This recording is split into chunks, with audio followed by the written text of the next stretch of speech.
এই কিছুদিন আগেই আরেকজন মুক্তিযোদ্ধা মেজর আখতারুজ্জামান জয়েন করেছেন।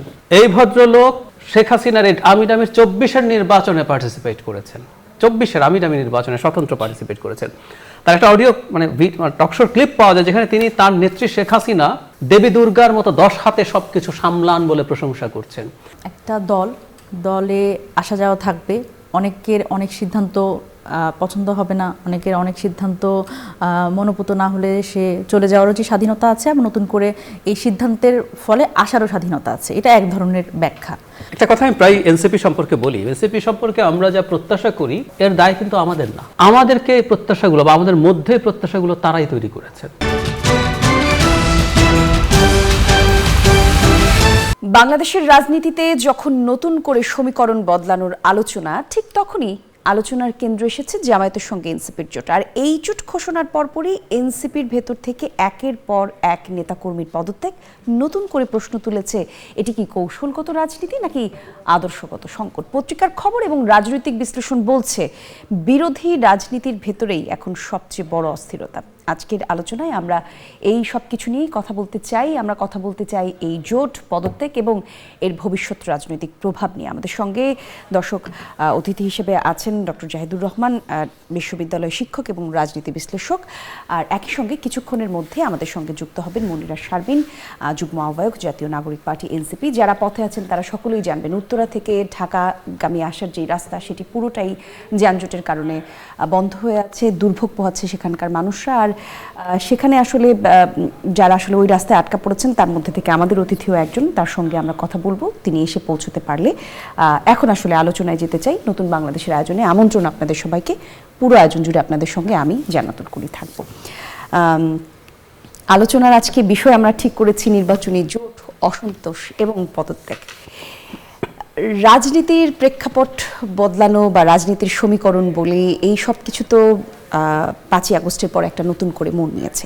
এখন বাংলাদেশের যে অবস্থা, যেই মধ্যমপন্থী বাংলাদেশের রাজনীতির কথা এনসিপি বলেছিল, আদৌ সেই রাজনীতি তারা করতে পারবে কিনা সেটি সবার বড় প্রশ্ন। কারণ সাধারণ মানুষের তো একটা আশার জায়গা তৈরি হয়েছিল যে আসলে এনসিপির যারা নেতা আছেন, ছাত্র জনতা আছেন, তারা হয়তো জনগণকে নতুন করে কিছু দিতে পারবে, নতুন চিন্তা ভাবনা করতে পারবে। এই যে বদলে যাওয়া রাজনীতি, প্রতিনিয়ত রাজনীতি যেটা বদলে যাচ্ছে, মানুষ বদলাচ্ছে, পথ বদলাচ্ছে, কথা বদলাচ্ছে, এই সমীকরণ আসলে আমাদেরকে কোথায় নিয়ে দাঁড় করাবে? ধন্যবাদ আপনাকে। একটা কথা আমি প্রায় এনসিপি সম্পর্কে বলি, এনসিপি সম্পর্কে আমরা যা প্রত্যাশা করি এর দায় কিন্তু আমাদের না। আমাদেরকে এই প্রত্যাশাগুলো বা আমাদের মধ্যে প্রত্যাশাগুলো তারাই তৈরি করেছেন। ধরুন একটা দল হলো, আমরা ধরে নিলাম এই দলটা কি করতে পারে, বাংলাদেশের রাজনৈতিক দল কি করে আমরা দেখেছি। ওনারা এসে বলেন আমরা নতুন বন্দোবস্তের কথা বলছি, মানে আগের সব খারাপ। মানে খানিকটা এরকম ফিল্মে একটা ঘটনা আছে, ফ্রেঞ্চ নিউ ওয়েভ। ওখানে যারা এটা শুরু করেন তারা রীতিমতো সংবাদ সম্মেলন করে ঘোষণা করেছিলেন যে এতদিন পর্যন্ত যেসব ফিল্ম হয়েছে এগুলো কিছু হয় নাই, আমরা নতুন সিনেমা বানাবো। সো এটা ফিল্ম হিস্ট্রিতে খুবই আলোচিত একটা ফেজ, একটা ঘরানার তৈরি করে ফ্রেঞ্চ নিউ ওয়েভ বলে। ঠিক একই রকমভাবে তারাও কিন্তু ঘোষণা দিয়েছেন এতদিন যা যা রাজনীতি হয়েছে সব পুরনো বন্দোবস্ত, আমরা নতুন বন্দোবস্ত করব। ফলে আমরা যে মনে করছি এনসিপি এটা হবে, এনসিপি ওটা হবে, এনসিপি এটা করবে, এনসিপি ওটা করবে, এটা করবে না, ওটা করবে না, এগুলো প্রত্যেকটা তাদের বক্তব্যের কারণে হয়েছে। তারা বিএনপিকে কঠোর সমালোচনা করেছেন, আওয়ামী লীগকে তো করছি না, আওয়ামী লীগকে আমরা আলোচনায় আনছি না, যারা অভ্যুত্থানের শক্তি তাদের কথা বলছি। বিএনপির নেতৃবৃন্দকে, বিএনপির আগে সরকারে থাকার আমি পজিটিভলি দেখি, ঠিক আছে। কিন্তু যখন আপনি নতুন বন্দোবস্তের কথা বলেন তখন আপনার ওই প্রত্যাশার জায়গাটা নিশ্চিত করতে হবে। ধরুন এখন এনসিপি কিছুদিন আগ পর্যন্ত জামায়াতের বিরুদ্ধে খুব কঠোর কতগুলো ইডিওলজিক্যাল প্রশ্ন তুলেছে, সমালোচনা করেছে, কঠোরভাবে করেছেন। 71 নিয়ে, মানে ধরুন জামাত যদি অসাধারণ অন্য সব দিকেও হয়, আপনি যদি 71 প্রশ্নে জামাতকে কঠোরভাবে মনে করেন যে এই দেশে তার এই অবস্থান কোনোভাবে আপনি মেনে নিতে পারেন না, তাহলে তার সাথে জোট হয় কিভাবে? এখন আপনি যদি মধ্যপন্থার রাজনীতির কথা বলেন, জামাত একটা মুখোশ দেখানোর চেষ্টা করছে মধ্যপন্থী। কারণ খেয়াল করবেন ঢাকা ইউনিভার্সিটির বা অন্যান্য ছাত্র সংসদ যেগুলো আছে সেখানে তারা ইসলামকে খুব বেশি সামনে আনেননি। এটা কিন্তু তাদের এক ধরনের মুখোশ পরা আমি মনে করি। আপনি জামায়াতে ইসলামী, তো আপনার আসলে গঠনতন্ত্র পড়লেও দেখা যায় আপনি কি রাজনীতি করেন, কিন্তু আপনি ফর দ্য টাইম বিং এটা মুখোশ পড়লেন, আপনি তার সাথে গেলেন, আপনি অজুহাত দিচ্ছেন সংস্কার বা এটা সেটা, এসে একমত আছে। এখন সংস্কারে যদি আপনার সাথে একমত কেউ থাকে, আপনি মধ্যপন্থী রাজনৈতিক দল, আপনি একটা ধর্মীয় মোর্চা, এটা কিন্তু শুধু জামাত না, জামাত যতটুকু মোটামুটি ডান, আরও বেশি উগ্র ডান পন্থী দল জামাতের সাথে আছে, এই যে আমি আপনার সাথে টকশো করছি, এমন রাজনৈতিক দল জামাতের জোটে আছে যাদের কেউ আপনার সাথে টকশো করতে আসবে না, কারণ আপনি একজন নারী। যে কেউ খোঁজ নিয়ে জানতে পারে। কিন্তু তাদের এই সংবাদ জায়গাটাতে সম্মেলনে একটা কোনো প্রশ্ন- নারী সাংবাদিক যেতে পারবে না। সো এরকম দলের সাথে এখন এনসিপি মধ্যপন্থী দল হিসেবে জোট করছে। সুতরাং নতুন বন্দোবস্তটা তো আসলে এগুলো সব কথার কথাই ছিল, এটাই বলতে চাইছি। বলুন। জি। যে এই জায়গাটাতে আবার একটা প্রশ্ন আসে, বীর বিক্রম মুক্তিযোদ্ধা কর্নেল অলি আহমেদ তিনি জামাতের সঙ্গে যোগ দিয়েছেন, এখন এটা নিয়েও তো মানুষের মনে এক ধরনের প্রশ্ন আসবে, তাহলে মুক্তিযুদ্ধ জামাত বা এই দুইটাকে মুখোমুখি দাঁড় করানোর যেই প্রচেষ্টা ছিল কিছু মানুষের, বা প্রশ্ন থাকে মানুষের, সাধারণ মানুষ আসলে তাহলে কোথায় গিয়ে তাদের আস্থাটা রাখবে? এগুলো আসলে বাংলাদেশে হয়, ঘটে। এই কিছুদিন আগেই আরেকজন মুক্তিযোদ্ধা মেজর আখতারুজ্জামান জয়েন করেছেন। এই ভদ্রলোক শেখ হাসিনার আমির 24-এর নির্বাচনে পার্টিসিপেট করেছেন। 24-এর আমির নির্বাচনে স্বতন্ত্র পার্টিসিপেট করেছেন। তার একটা অডিও মানে টকশোর ক্লিপ পাওয়া যায়, যেখানে তিনি তার নেত্রী শেখ হাসিনা দেবী দুর্গার মতো 10 হাতে সবকিছু সামলান বলে প্রশংসা করছেন। জুলাই গণ অভ্যুত্থানে যারা পার্টিসিপেট করেছে তাদেরকে রাজাকার বলে গালিগালাজ করছেন, সেই ভিডিও আছে। তাকেও তো তারা রীতিমতো আমির স্বয়ং তাকে দলে নিয়েছেন। তার মানে বাংলাদেশে অলি আহমেদের মতো একজন বড় মুক্তিযোদ্ধা কিছু আসে যায় না। শাহজাহান ওমর বিএনপির বীরুত্তম, মানে আপনি যদি যুদ্ধে মারা যান, বীরশ্রেষ্ঠ কিন্তু মরণোত্তর পুরস্কার, তো আপনি যদি বেঁচে থাকেন যুদ্ধে সর্বোচ্চ পুরস্কার হচ্ছে বীরুত্তম। শাহজাহান ওমর বীরুত্তম ছিলেন। তিনিও গিয়ে শেখ হাসিনার আমির নির্বাচন করেছেন না? করেছেন। জেল থেকে বেরিয়ে বললেন না, অ্যাডাম দেখিয়ে দিয়েছেন উনি, তো করেছেন। তো সুতরাং এই পতনগুলো আছে। জামায়াত ইসলামীও লুফে নিয়েছে, কারণ তাদের যেহেতু মুক্তিযুদ্ধ নিয়ে যথেষ্ট সমালোচনা আছে, তারা একজন মুক্তিযোদ্ধাকে দলের জায়গা দিয়ে মনে করছে অনেক কিছু অর্জন করবে, কিন্তু আমি মনে করি না এগুলো তো আসলে মেজর কিছু হতে পারে। আচ্ছা, সেক্ষেত্রে মানে এখন আসলে রাজনীতির যে প্রেক্ষাপট, মানে নির্বাচনী জোট, আসলে এই যে নির্বাচনী জোটটা হলো, এনসিপি বলি বা কর্নেল অলি আহমেদের দল বলি, সবাই আসলে যেই জোটটা করলেন জামাতের সঙ্গে, এই জোটটাকে তাহলে আমরা কিভাবে দেখব, মানে একটু রাজনৈতিক বিশ্লেষণ কি বলে? জামাত এখানে একটা ভালো গেইন করছে, সেটা একটু বলতে চাই। জামাতের সাথে যখন সবগুলো ইসলামী দল ছিল, 8 যে দল বলে 8 দলীয় জোট, এর মধ্যে একটা সম্ভবত যার দলের নামের সাথে ইসলাম নেই, আর সবগুলো কোনো না কোনো ফর্মে ইসলামী আন্দোলন, জামায়াতে ইসলামী, খেলাফত মজলিস, এরকম নানান রকম দল, প্রত্যেকটা ইসলামী আইডেন্টিটি পলিটিক্স করে। জামাতের জন্য সুবিধা এটা হলো, মানে এনসিপি যে শুধুমাত্র গণ অভ্যুত্থানে ফেইজদের দল তা না, এনসিপি একটা ইসলাম নেই, যে ইসলামী শাসন কায়েমের কথা বলে না, এমন একটা দল। একই কথা অলি আহমেদের দলের ক্ষেত্রে প্রযোজ্য। এবং আমি একটু অবাক হয়েছি, এবি পার্টিও তাদের সাথে সম্ভবত থাকার কথা ছিল। আমার ধারণা আসন বন্টন নিয়ে এখনো তাদের আন্ডারস্ট্যান্ডিং শেষ হয়নি। তো এই দলগুলো এক ধরনের মধ্যপন্থী বা মধ্য ডান দল। এটা এই জোটের ফলে জামাতের এটা প্রজেক্ট করতে সুবিধা হবে যে আমাদের এটা শুধুমাত্র ইসলামী জোট না, কারণ এক বাংলাদেশে বিএনপির বিরুদ্ধে একটা সম্পূর্ণ ইসলামী জোট দাঁড়িয়ে যাচ্ছে, এটা একটা ইন্টারন্যাশনাল ইম্প্যাক্ট আছে, ডোমেস্টিক ইম্প্যাক্টও আছে।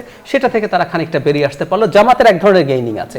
কিন্তু ডিজাস্টার হলো এনসিপির মতো দলের জন্য। আমি অলি আহমেদের দলকে তেমন কিছু দল হিসেবে আসলে বিবেচনা করি না, কিন্তু এই এনসিপির যে সম্ভাবনা ছিল সেটা বিরাট ধাক্কা খেলো। আমরা পরের স্কেলে আলাপ করতে পারি।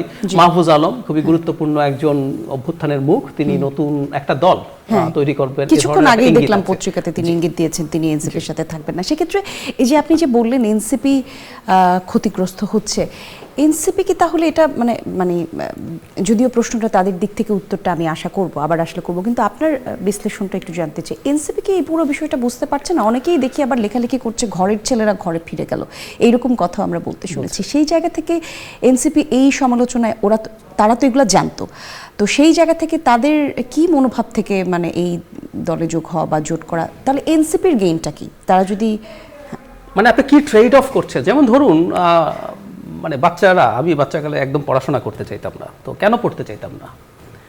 একেবারেই পড়ছেন, আমি অনেক বড় হওয়ার পর পড়াশোনায় খুব অমনোযোগী ছিলাম, পড়তে চাইতাম না, কিন্তু পড়লে এটা সেটা হয়। ছোটবেলায় শেখাতো লেখাপড়া করে যে গাড়ি ঘোড়া চড়ে, তো আমরা এটা জেনেও করতাম না কেন? কারণ ভবিষ্যৎ এটা ভালো থাকলেও ইনস্ট্যান্ট একটা গ্র্যাটিফিকেশনের ব্যাপার আছে। আমি এখন না পড়লে আমার ভালো লাগছে, আমি এখন খেলতে পারলে আমি ইনস্ট্যান্টলি আনন্দ পাচ্ছি। পড়াশোনা করব, কোনো একদিন শেষ হবে, তারপর গাড়ি ঘোড়া চড়বো, এটা একটা লম্বা জার্নি। সো পলিটিক্সে যদি লম্বা জার্নিটা আপনি নেন, তাহলে কিন্তু একসময় আপনি খুব বড় ফল পেতে পারেন। আবার কারো কারো মনে হয় যদি একটা ইনস্ট্যান্ট গ্র্যাটিফিকেশন পাই, যদি 4-5 জন এমপি হয়ে যাই, যদি ছেড়ে দিল, তাহলে তো আমি ইনস্ট্যান্ট এমপি হয়ে গেলাম, এটা শর্ট টার্মে গেইন হলো। সো আমি ধারণা করি এনসিপির ভিতরে যারা নমিনেশন পাবে তারা কেউ কেউ খুব অল্প, খুব বেশি এমপি হতে পারবে বলে আমি মনে করি না। আর জামাত যদি তার খুব শক্ত গ্রাউন্ডের সিটগুলো না ছাড়ে, সেটা ছাড়ার সম্ভাবনা কম, তাহলে আদৌ 1-2 জনও জিতবে কিনা আমি সন্দিহান। কিন্তু এই যে এমপি ইলেকশন করবেন, মোটামুটি একটা ভোট পাবেন, তার একটা ভিত্তি দাঁড়িয়ে গেল, এই শর্ট টার্ম বেনিফিটটা অনেকে নিতে চাইছেন, সেই কারণেই। আর না হয় ওইটা হয় আমরা শর্ট টার্ম গেইনিংয়ের জন্য অনেক সময় লং টার্ম বেনিফিট ছেড়ে দিই, লম্বা একটা যুদ্ধ বা লড়াইয়ের কথা ছিল সেটা তারা করছেন না। আচ্ছা, আপনাকে ধন্যবাদ। আমরা একটা ছোট্ট বিরতি নিয়ে আবার ফিরি। দর্শক দেখছেন নতুন বাংলাদেশের আয়োজন। আমরা একটা ছোট্ট বিরতির পর আবার ওই আলোচনায় ফিরবো, সঙ্গেই থাকুন। দর্শক, আরও একবার আমন্ত্রণ, আপনারা দেখছেন নতুন বাংলাদেশের আয়োজন। আজকে আমরা আলোচনার বিষয় ঠিক করেছি নির্বাচনী জোট, অসন্তোষ এবং পদত্যাগ। আমাদের সঙ্গে স্টুডিওতে উপস্থিত আছেন ডাক্তার জাহিদুর রহমান, বিশ্ববিদ্যালয়ের শিক্ষক এবং রাজনীতি বিশ্লেষক। আর আমরা টেলিফোনে সংযুক্ত করবার চেষ্টা করেছি মনিরা শারমিন, যুগ্ম আহ্বায়ক, জাতীয় নাগরিক পার্টি এনসিপি। মনিরা, আপনি শুনতে পাচ্ছেন নিশ্চয়ই আমাকে? জি জি, শুনতে পাচ্ছি। আচ্ছা, আমরা অত্যন্ত দুঃখিত, রাস্তায় প্রচন্ড জ্যাম, সে কারণে আপনার আসতে এখনো আপনি পথে, আমরা যেটা জানতে পেরেছি। দর্শকদেরকে আমরা জানিয়েছি একটু এনসিপির জোট নিয়েই মূলত আমরা আজকে কথা বলবার চেষ্টা করছিলাম। জামাতের সঙ্গে এনসিপি যেই জোট করলো, এরই মধ্যে যে সিনিয়র যুগ্ম সদস্য সচিব তাসনিম জারা, যুগ্ম আহ্বায়ক তাসনুভা জাবিন এবং যুগ্ম সদস্য সচিব মীর আরশাদুল হক দল থেকে পদত্যাগ করেছেন। আর এই জোট গঠন নিয়ে এনসিপি ভাঙনের মুখে কিনা, এই প্রশ্নটাই আসলে এখন সব জায়গায় সব মানুষ জানতে চায়। এনসিপি কি আসলে ভাঙনের মুখে কিনা, মনিরা? ধন্যবাদ। যারা দেখছেন তাদের শুভেচ্ছা, এবং আমি আন্তরিকভাবে দুঃখিত, আমার আসলে জ্যামের কারণে আমি আসতে পারছি না। এনসিপি এখন সত্যিকার অর্থে একটা সংকটাপূর্ণ অবস্থার মধ্যে আছে, এটা সত্য। ভাঙনের ব্যাপারে আসলে সত্যিকার অর্থে বলতে পারছি না। একটা দল, একটা রাজনৈতিক দল, তারা আসলে সেখানে অনেকে যুক্ত হবে, অনেকে বের হয়ে যাবে, এটি একটি প্রক্রিয়া।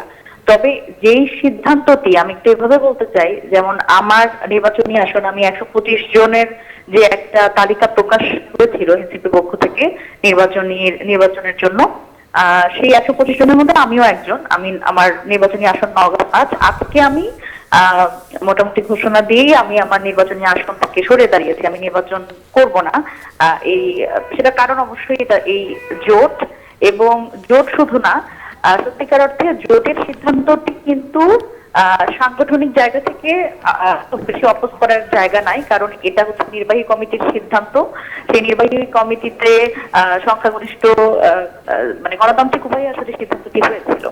কিন্তু এটি আসলে এনসিপির যে আগেকার অবস্থান, সেই অবস্থানের একেবারে পরিপন্থী। আপনারা জানেন যে নির্বাচনকে সামনে রেখে আমরা কিন্তু এক ধরনের আয়োজনের মধ্যে দিয়ে গেছিলাম। সেটা হচ্ছে মনোনয়ন প্রক্রিয়া, 3 দিনের একটা প্রক্রিয়া ছিল। সেখানে কিন্তু সবাইকে আমরা 300 আসনে এককভাবে নির্বাচন করব, এই কথাটি বলা হয়েছিল। এবং আমি যখন আসলে প্রার্থী হিসেবে মনোনীত হয়েছিলাম আমার নির্বাচনী আসন থেকে, সেখানেও কিন্তু আমি জানতাম যে এটি এককভাবে আমরা নির্বাচনের সিদ্ধান্ত নিচ্ছি। সুতরাং এটি আমার কাছে মনে হয়েছে যে দলের ভাঙনের থেকেও গুরুত্বপূর্ণ আমাদের, যখন আমরা গণ অভ্যুত্থানের পরে আমরা একটা রাজনৈতিক দল এবং তরুণদের এবং সাধারণ মানুষের আশা আকাঙ্ক্ষার ভিত্তিতে গঠিত রাজনৈতিক দল, সেখানে জনগণের কাছে আমাদের একটা বড় কমিটমেন্ট আছে। এবং আসন সমঝোতা বলেন বা রাজনৈতিক কৌশল বলেন, এটি ব্যক্তিগতভাবে এই ধরনের কথার সাথে আমি একমত না, কারণ রাজনীতি আসলে একদিনের আমি মনে করি না। আমি মনে করি যে এনসিপির রাজনীতি আগামী 30 বছরের হতে পারে। সেই জায়গা থেকে রাজনীতি নির্মাণের একটা বড় দায় আমাদের ছিল। আমরা বলেছি যে পুরানো রাজনৈতিক দলগুলোকে আমরা খারিজ করে দিতে চাই, তাদের রাজনীতি সাধারণ মানুষ পছন্দ করে না। আমরা বারবার বলেছি, আপনাদের চ্যানেলে এসেও বলেছি। সেইখান থেকে আমার কাছে মনে হয়েছে যে এই মুহূর্তে আমার দলের হয়তো কিছু নেতা তাদের যে সিদ্ধান্ত বা যে উপায়ে সিদ্ধান্তটি গৃহীত হয়েছে সেটি বিষয়ে হয়তো প্রশ্ন করতে পারবো না, তবে এই সিদ্ধান্তটি নিয়ে আমি ব্যক্তিগতভাবে বিব্রত। এটি আসলে এনসিপির কাছ থেকে মানুষ প্রত্যাশা করে কিনা, এটা একটা বড় প্রশ্ন, আমার নিজেরও প্রশ্ন।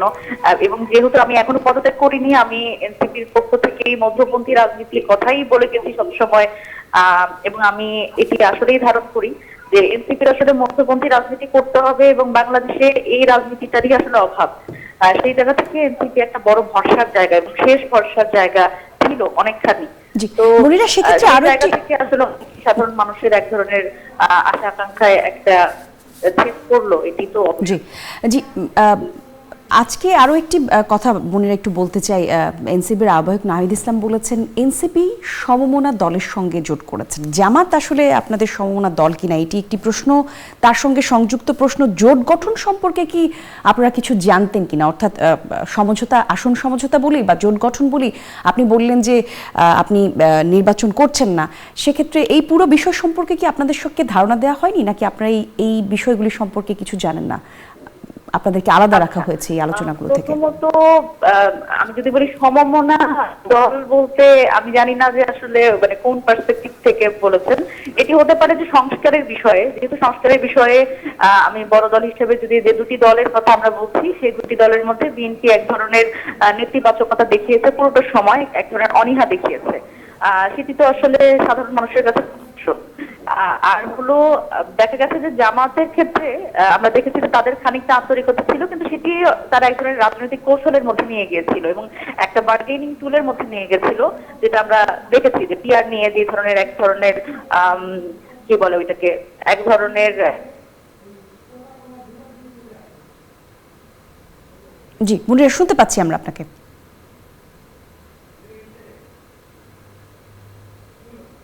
আচ্ছা, মনিরার সঙ্গে আমাদের সংযোগটি বিচ্ছিন্ন হয়েছে, আমরা আরও একবার সংযোগ স্থাপন করার চেষ্টা করব। জাহিদুর রহমান, মনিরা বলছিলেন যে তিনিও আসলে নির্বাচন করবেন না, সেটি আমরা সংবাদ পত্রিকায় দেখেছি, আজকে আমরা দেখতে পেয়েছি সেটি। আর এই যে আসন সমঝোতার কথা বলছিল, এদিকে আবার বিএনপির এনসিপির আহ্বায়ক নাহিদ ইসলাম বলেছেন যে সমমনা দলের সঙ্গে তারা জোট করেছেন। মনির একটা ব্যাখ্যা দেবার চেষ্টা করলেন যে সংস্কারের দিক থেকে সমমনা কিনা।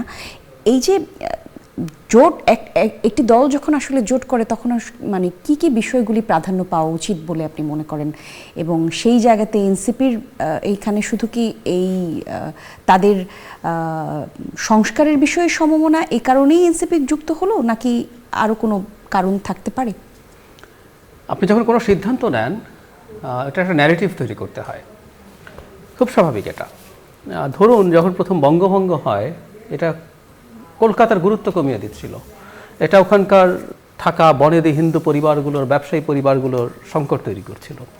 তখন তারা বঙ্গভঙ্গ রদ করার জন্য আন্দোলন শুরু করে। তারা তো বলছে না যে আমার স্বার্থে ক্ষতি হচ্ছে বলে বাংলা ভাঙা যাবে না, তারা অন্য ন্যারেটিভ তৈরি করলো, তারা মাকে ভাগ করা হচ্ছে, অসাধারণ সব গান তৈরি হলো, মুভমেন্ট শুরু করলো, তাই না?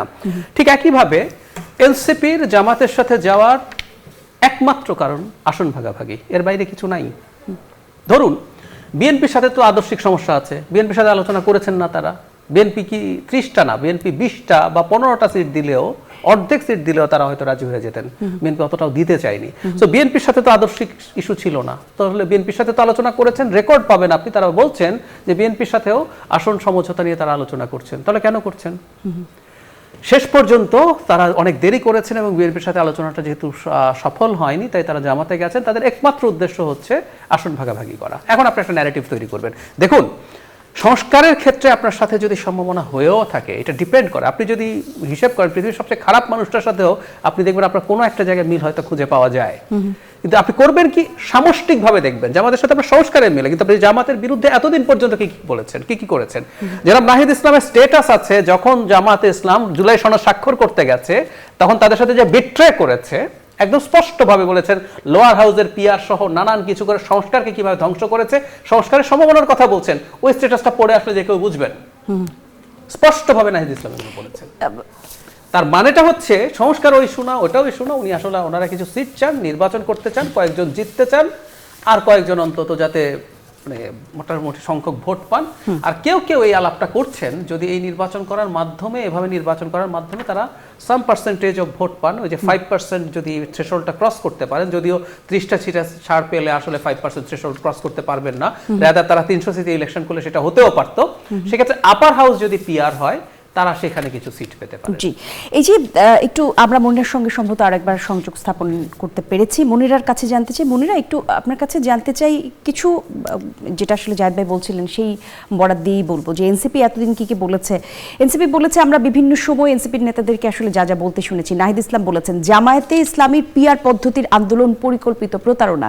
এনসিপির তুষার সারোয়ার বলেছেন জামায়াতে ইসলামীর দল নয়, জঙ্গি সংগঠন। নাসির পাটোয়ারি বলেছেন জামায়াতকে বলবো ভণ্ডামি বাদ দেন, আপনাদের আপনাদের মনে এক অন্তরে আরেক। হাসনাত আব্দুল্লাহ বলেছেন, জামায়াত কি কোনো ইসলামী দল তা সঠিকভাবে জানি না এবং মনেও হয় না। এত কিছুর পর আসলে জামাতের সঙ্গে এখন কি সংযোগ খুঁজে পেল এনসিপি যে তাদের সঙ্গে জোট স্থাপন করলো, একটু বিস্তারিত জানতে চাই আমরা।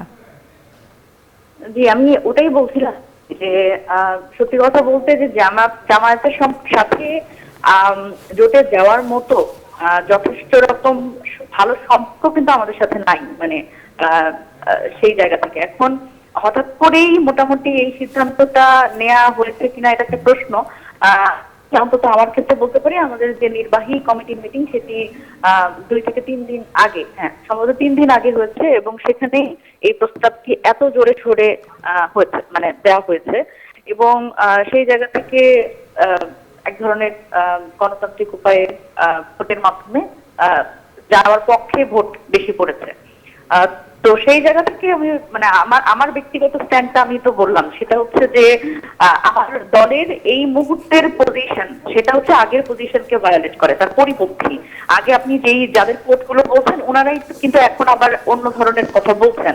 সুতরাং আমার অন্তত রাজনীতি করতে গেলে তো ন্যূনতম নৈতিকতা থাকতে হবে, নীতি বিরুদ্ধ কথা বলা যাবে না। ঠিক আছে, এখানে রাজনৈতিক কৌশল বলতে পারেন, নানান কিছু বলতে পারেন, আসন সমঝোতা আপনি করবেন, কিন্তু আমি মনে করি যে এনসিপির যে সম্ভাবনা, সেই সম্ভাবনা আগামী 30 বছর 50 বছরের সম্ভাবনা ছিল, এবং এই মুহূর্তেই আসলে আমার কেন সংসদে যেতে হবে এটিও একটা বড় প্রশ্ন। আমার দলের যারা তারা হয়তো এই মুহূর্তেই মনে করছেন যে একটা সিকিউরিটি প্রয়োজন, কিন্তু আমি ব্যক্তিগতভাবে সেটি মনে করি না আসলে, বা আমি এই প্রশ্নটি করতে চাই আসলে যে এই মুহূর্তে আমাদের সংসদে যেতেই হবে কেন, কারোর তার সাথে আসন সমঝোতা করে কেনই বা যেতে হবে।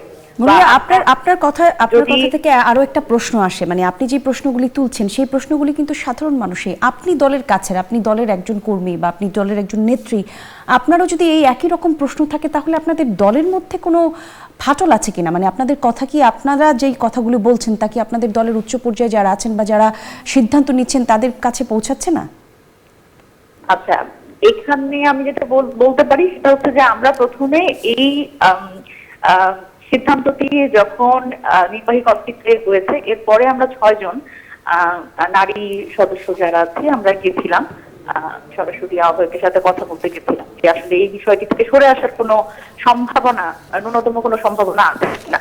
সেই জায়গা থেকে আমরা উত্তর পেয়েছিলাম যে এটি মোটামুটি সিদ্ধান্ত গৃহীত হয়ে গেছে এবং এই সিদ্ধান্ত থেকে সরে আসার কোনো পরিকল্পনা নাই। তো এরপরে আসলে এক একজনের এক এক ধরনের কেউ কেউ পদত্যাগ করেছেন, কেউ কেউ স্বতন্ত্র নির্বাচনের দিকে গিয়েছেন, কিন্তু বিষয়টা হচ্ছে যে এনসিপির কিছু নেতৃত্ব যদি আজকে এই সিদ্ধান্ত নেন, কিন্তু সত্যিকার অর্থে এটি তো দলের সাথেও এক ধরনের কম্প্রোমাইজ হয়ে গেল। এনসিপির রাজনীতি তো আসলে এটা ছিল না। এনসিপির রাজনীতি তো ওই আপনি যেটা বললেন যে মানুষের যদি এই প্রশ্ন করে, তার মানে এই মনিরা শারমিনের প্রশ্ন আর মানুষের প্রশ্ন যদি মিলে যায়, তাহলে এনসিপির রাজনীতিটা কিন্তু সেই রাজনীতি, মানে আসন সমঝোতার রাজনীতি না। তো এই মুহূর্তে এটি আসলে উপেক্ষিত কোনো না কোনো ভাবে, এই আর কি। জি, ধন্যবাদ আপনাকে মুনিরা, আমরা আবারও আপনার কাছে আসব। এই যে মানে এনসিপির ফোরামে তাহলে আলোচনা হয় কিনা এটি কিন্তু সাধারণ মানুষের প্রশ্ন। মুনিরা যে কথাটি বলল, মুনিরা অবশ্য নিজের মতো করে ব্যাখ্যা দেবার চেষ্টা করলেন। আপনি এই মানে জামাতের সঙ্গে এনসিপির যে সংযোগ বা এটাকে আসলে কি মানে মানে আদর্শগত জায়গা থেকে কোনো বিভেদ থাকার কথা কিনা, রাজনীতি বিশ্লেষণ কি বলে? মানে এটাকে আমরা নির্বাচনী জোট হিসেবে দেখতে চাই, এটা ঠিক আদর্শিক জোট আমি সেটা মনে করি না, কিন্তু একটা অন্য সমস্যা আছে। আমি এনসিপির অনেক নেতার সাথে আমরা যখন টকশোতে ছিলাম, তারা একটা কথা বলার চেষ্টা করছেন, তখন জামাতের সাথে আগেও আলোচনা হচ্ছে, এই প্রশ্নগুলো যখন আসে তখন তারা উদাহরণ দিতেন। আচ্ছা, বিএনপিও তো জামাতের সাথে তারা জোট করেছিল, জোট বেঁধে নির্বাচন করেছে, তাতে সমস্যা কি হয়েছিল? আমি তখন একটা জবাব দিতাম তাদের সামনে রেখেই, দেখুন বিএনপি যখন জামাতকে সাথে জোট করছে, জামাত বিএনপির জোটে যাচ্ছে, জামাতকে বিএনপি 15-20টা সিট দিচ্ছে, এবং বিএনপি ওখানে চালকের আসনে, এবং বিএনপি একটা সেন্ট্রিস্ট বা মধ্যপন্থী দল, সে জামাতকে নিচ্ছে, আরো কিছু ইসলামিক দল ছিল সাথে, এদের সংখ্যা খুব কম। পার্থক্য হচ্ছে এনসিপি এখন জামাতের জোটে যাচ্ছে। যদি এমন হতো যে এনসিপি একটা জোট করছে, এনসিপি প্রধান, জামাতকে তারা 30 সিট ছাড়ছে, ইসলামী আন্দোলনকে 20-25 সিট ছাড়ছে, তাহলে একটা কথা ছিল। যখন এনসিপি জামাতের জোটে যাচ্ছে, তার মানে কিন্তু এই যে এনসিপি জামাতে ইসলামী লেড, এবং সাথে আরও অনেকগুলো ইসলামিক দলের একটা জোটে যাচ্ছে, সেই কারণে তার যে স্বকীয়তার প্রশ্ন ছিল, তার যে শক্তির প্রশ্ন ছিল, সেটা আর এক্সিস্ট করে না। এইখানেই মূল সংকটের জায়গা। আপনি জামাতের পার্ট হতে গেছেন, জামাতের ভোট নিয়ে কিছু ভোট পেয়ে জেতার চেষ্টা করতে গেছেন। তারপর আমি মনে করি না সত্যিকার অর্থেই, যেহেতু তারা এখনো তাদের যে পরিচয় দেখাচ্ছেন সেটা ঠিক ইডিওলজিক্যাল। তবে জামাতও যে কাজটা করার চেষ্টা করবে, আমি বলে রাখি, এই প্রশ্ন আমরা ভবিষ্যতে করে যাব, তারাও এই নির্বাচনে সম্ভবত খুব বেশি ইসলামিক এজেন্ডা সামনে আনবেন না। তারা এক ধরনের ওয়েলফেয়ার, ঢাকা ইউনিভার্সিটিতে ডাকসু নির্বাচন নিয়ে আমি একটা লেখা লিখতে গিয়ে তাদের ম্যানিফেস্টো পড়লাম, শিবির সমর্থিত যে প্যানেল ছিল, তাদের 36 দফার মধ্যে কোথাও ইসলাম নেই, তারা কল্যাণের কাজ। এবারও হয়তো সেটা করে আমাদেরকে বুঝ দেওয়ার চেষ্টা করবো, এই যে জামাত তো আসলে ওয়েলফেয়ারের কথা বলছে, মধ্যপন্থীর কথা বলছে, আমরা সাথে আছি, কিন্তু দিনের শেষে আসলে পলিটিক্স কিন্তু খুব ইম্পর্টেন্ট, যে পলিটিক্সে জনগণ কি মনে করে। আপনি আমাকে নানান কিছু বোঝাতে পারেন, কিন্তু জনগণ কি মনে করে সেটা ম্যাটার করে। ধন্যবাদ আপনাকে। আবারও একটা বিরতির সময় হচ্ছে। দর্শক, নতুন বাংলাদেশের আয়োজন দেখছেন, একটা ছোট্ট বিরতির পর ফিরছি আবারও। আরও একবার আমন্ত্রণ, নতুন বাংলাদেশের আয়োজন দেখছেন। দর্শক, এরই মধ্যে আমাদের মাঝে এসে পৌঁছেছেন মনিরা শারমিন, যুগ্ম আহ্বায়ক, জাতীয় নাগরিক পার্টি এনসিপি। আমন্ত্রণ আপনাকে। যেসব নিয়ে আসলে আমাদের টেলিফোনেও কথা হচ্ছিল, সেই জায়গাতেই যাব। জামাতের সঙ্গে এনসিপির জোটের পর আসলে নেতাকর্মীদের পদত্যাগ মানুষকে ভাবাচ্ছে যে এটা এনসিপি কি আসলে ভাঙতে বসেছে কিনা। মাত্র বছর দেড়েক হলো এই দলের জার্নি, এরই মধ্যে এনসিপি কি আসলে ভেঙে যাচ্ছে কিনা, এটা একটা যেমন প্রশ্ন, তেমনি এক ধরনের জিজ্ঞাসাও আছে সাধারণ মানুষের, যে তৃণমূলের যারা সংযুক্ত হয়েছিলেন, ছাত্র জনতা যারা সংযুক্ত হয়েছিলেন, যারা ভেবেছে এনসিপি 24-এ আসলে তাদের যে ভূমিকা ছিল, সেই ভূমিকা এনসিপি যেরকম বলিষ্ঠ বা দেশকে বদলানোর যেই চিন্তা এনসিপির ছিল, সেই সব কিছুকে তাহলে আসন সমঝোতার কাছে হেরে গেল কিনা, সেরকম একটা প্রশ্ন কিন্তু মানুষের মনে আসছে। যদিও আপনি এর একটা ব্যাখ্যা আপনি দিয়েছেন এর আগে, তারপরেও মনিরা একটু জানতে চাই সাধারণ মানুষের এই ভাবনা সত্যি হচ্ছে কিনা। না, যেটা আমি আগেও বলেছি আসলে, যে একটা দলে আসা যাওয়া থাকবে, অনেকের অনেক সিদ্ধান্ত পছন্দ হবে না, অনেকের অনেক সিদ্ধান্ত মনোপুত না হলে সে চলে যাওয়ারও যে স্বাধীনতা আছে, এবং নতুন করে এই সিদ্ধান্তের ফলে আসারও স্বাধীনতা আছে। এটা এক ধরনের ব্যাখ্যা। তবে আমি যেটা মনে করি যে একটি দলের যে রাজনীতি, আমি যদি বলি এনসিপির আসলে গণ অভ্যুত্থান পরবর্তী সময়ে এটি গঠিত হওয়ার ফলে গণ অভ্যুত্থানের আকাঙ্ক্ষার যে দায় এবং সাধারণ মানুষের প্রত্যাশার যে দায়, সেটি কিন্তু তার ঘাড়ে আছে। সুতরাং সেই জায়গা থেকে আমাদের সবসময় চিন্তা করতে হয়েছে যে সাধারণ মানুষ কি ভাববে, মানুষের সেন্টিমেন্টটাকে রিড করতে এবং মানুষের পালসকে আসলে রিড করতে হয়েছে সবসময়। সেই জায়গা থেকে এই ধরনের যখন সিদ্ধান্ত, সেটি সাধারণ মানুষকে অনেককেই হতাশ করেছে। আবার অনেকে আবার এটির এক ধরনের ব্যাখ্যা তৈরি করছে যে যেহেতু নতুন দল, সেহেতু তাদের ভিত্তিটা শক্ত করবার জন্য তাদের সংসদে প্রতিনিধিত্ব প্রয়োজন। এই ধরনের একটা ব্যাখ্যাও সাধারণ মানুষের পক্ষ থেকে আছে, সেটা অনেকে এটি পজিটিভলিও দেখছে। কিন্তু যখন আসলে আমি আমার জায়গা থেকে যখন বলবো, তখন আসলে ব্যাপারটা যে আমার রাজনীতি তো নীতিরই খেলা, তাই না? আমরা আসলে রাজনীতিবিদদেরই সবচেয়ে বেশি অনৈতিক হতে দেখি। তো নৈতিক জায়গা থেকে তো আমার একটা দায়বদ্ধতা আছে, সেটি হচ্ছে গণ অভ্যুত্থানের প্রতি আমার দায়বদ্ধতা এবং নতুন রাজনীতি নির্মাণের একটা দায়বদ্ধতা। আমি যেভাবে আসলে আমাদের এনসিপি রাজনীতিটা দেখেছি, সেটি হচ্ছে যে আমার প্রয়োজন নাই যে আমাদের এবার 300 আসনে আমরা যদি প্রার্থী দিতাম, আমরা 300 আসনে যদি হেরে যেতাম, আমার কোনো আফসোস ছিল না, এবং আমি হারার জন্য এবার দাঁড়িয়েছিলাম। আমি আমার আসনে নওগাঁ 5 থেকে যে দাঁড়িয়েছিলাম, এবং আমাকে অনেকেই বলছিল জামানত হারাবে, 500 ভোটও পাবে না।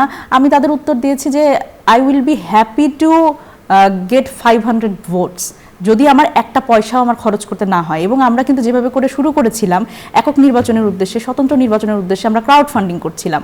সুতরাং সাধারণ মানুষ কিন্তু আমাদের টাকা দিত, আমাদের 1 টাকাও দিয়েছে। আমি যখন ক্রাউড ফান্ডিং করেছি, মানুষের প্রত্যাশার জায়গাটা আমি এই জন্যই বলছি, মানুষ এভাবে বলেছে যে আপনাকে সংসদে দরকার, আপনি যান। আমাদের একেবারে 1 টাকা থেকে 10,000 টাকাও মানুষ দিয়েছে। সুতরাং মানুষের সেন্টিমেন্ট কিন্তু আছে, রাজনীতি কিন্তু সেন্টিমেন্টেরও একটা ব্যাপার অবশ্যই। সেই জায়গা থেকে, এবং গণ অভ্যুত্থানের দল, মানুষের সেন্টিমেন্ট অনেক বেশি, সেইখান থেকে আসলে মানুষের সেন্টিমেন্টটাকে আমাদের যদি আমরা সবসময় খারিজ করে দেই, জনগণের কথা যদি আমরা না শুনি, আমরা কিন্তু বলি পুরাতন রাজনীতিবিদদের যখন সমালোচনা করি আমরা কিন্তু বারবার করেই বলি যে পুরাতন রাজনীতি কিন্তু ব্যর্থ হয়েছে মানুষের পালস বুঝতে না পারার জন্য, এবং গণ অভ্যুত্থানও সেই কারণেই সংগঠিত হয়েছে। সুতরাং তরুণ রাজনীতিবিদ হিসেবে আমাদের অবশ্যই জনগণের পক্ষে থাকার একটা দায় আছে এবং এই নতুন রাজনীতিটা নির্মাণ করার যদি এনসিপি করতে না পারে আবার কিন্তু আরেকটা দল এই মধ্যপন্থী রাজনীতি কিন্তু করতে আসবে এবং সেটা যদি এনসিপি না পারে অন্য কেউ পারবে। জি মনিরা, ধন্যবাদ আপনাকে। একদম সময় শেষ হয়েছে। জাহিদ ভাই, আপনি কিছু বলতে চান কিনা সবশেষে আসলে সার্বিক? আমি একটা জিনিস স্মরণ করছি, এনসিপি যখন তৈরি হয়েছে দল হিসেবে তার দুদিন পরই, if I am not wrong, প্রথম আলোতে একটা কলাম লিখেছিলাম। আমি এনসিপির প্রতি শুভকামনা জানিয়ে যে কথা লিখেছি সেই কথাগুলো বলি। আমি জানি না সামনে কি আছে। আমি বলেছিলাম বাংলাদেশে আওয়ামী লীগ পতনের পর আমাদের তো আসলে বিএনপি এত শক্তিশালী হিসাবে থাকা উচিত না। একটা দল এত শক্তিশালী মানে ইলেকশন দাঁড়ালে এসে জিতে যাবে, এটা ভালো কথা না। ফলে আমাদের বিএনপির একটা কম্পিটিটর বা তাকে চ্যালেঞ্জ করা এমন কোনো দল দরকার। কোনো একদিন আওয়ামী লীগ যদি ফিরে আসে সেটা হতে পারে, আর না হয় জামাতের নেতৃত্বে ইসলামী দলগুলো। এটা আমি পছন্দ করি না, আমি মধ্যপন্থী একজন লিবারাল ডেমোক্র্যাট। সেই কারণে আমার এনসিপির প্রতি খুবই বড় শুভকামনা ছিল, আমার এখনও আছে। আমি জানি না এখান থেকে হয়তো এবার তারা যা করছেন তারা এই ভুলটা বুঝে অন্তত যাতে সামনে সঠিকভাবে চলেন সেটুকু অ্যাটলিস্ট চাই। অসংখ্য ধন্যবাদ মনিরা, আপনাকেও ধন্যবাদ। দর্শক, এরই সাথে শেষ করছি নতুন বাংলাদেশের আজকের আয়োজন। সঙ্গে ছিলেন যারা, ধন্যবাদ সবাইকে। আগামী পর্বে নিশ্চয়ই অন্য কোনো বিষয় নিয়ে আলোচনার জন্য হাজির হয়ে যাব। সে পর্যন্ত সবাই ভালো থাকুন।